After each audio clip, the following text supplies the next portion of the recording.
সবার জীবন তো আর সমান না, তেমন আমার জীবন তোমাদের মতন সমান না। সবার জীবনে উত্তাপ চারাপ আছে। এই উত্তাপ চারাপকে বাংলায় কী বলে সেটা আমি তো জানি না, কিন্তু আমার হিন্দিটাই মনে পড়লো। তো আজকে ঘুম থেকে উঠে দেখি কুয়াশা, মানে এতদিন পর একটা আমি কুয়াশা দেখতে পারলাম একটু। এতদিন তো রোদই উঠছিল। তো সেখান থেকে মুখ হাত ধুয়ে এসেই আমি চা বানাতে চলে আসি।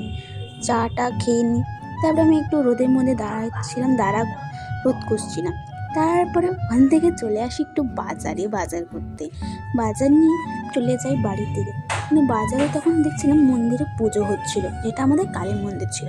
আর একটা কুকুর নিজের ছেলে মেয়েকে নিয়ে খেলছিল। তো আমি তাড়াতাড়ি করে চলে আসি, দিদি বলে মটরশুঁটিগুলো ফটাফট ছিলে দে। তো আমি মটরশুঁটি ছিলে দিয়েছিলাম। তারপরে আমি একটু গান শুনছিলাম, গান শুনে একটু চুলটা ভালো করে বেঁধে নিয়েছিলাম, যে একটু দোকানে যাব।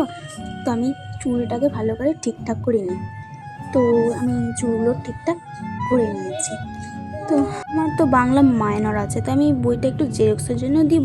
তো দেখলাম জেরক্সের দোকান বন্ধ। তো দেখা হয়ে গেল আমার বন্ধু চিরুর দিদির সাথে।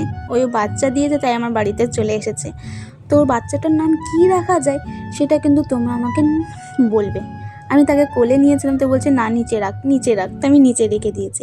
আর বাচ্চাটা ওরই মতন খুব থেকে কিউট। আর তারপরে আমার ছিল পড়ানো।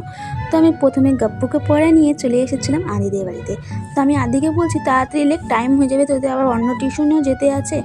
আমি বলছি দাম তোর, আমি হাতের লেখাগুলো আমি ইনস্টাতে দিব, দেখিস তখন তোর ব্যাপারে সবাই কেমন বলে দেখবো নি।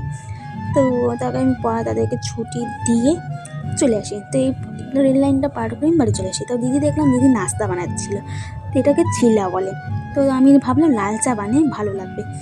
তো লাল চা বানানো তো আমার প্রায় কমপ্লিট, আর এটা আমি খেয়েছিলাম। আমাকে তো খুব দারুণ লাগে। তোমাদের কেমন লাগে খেতে বলো।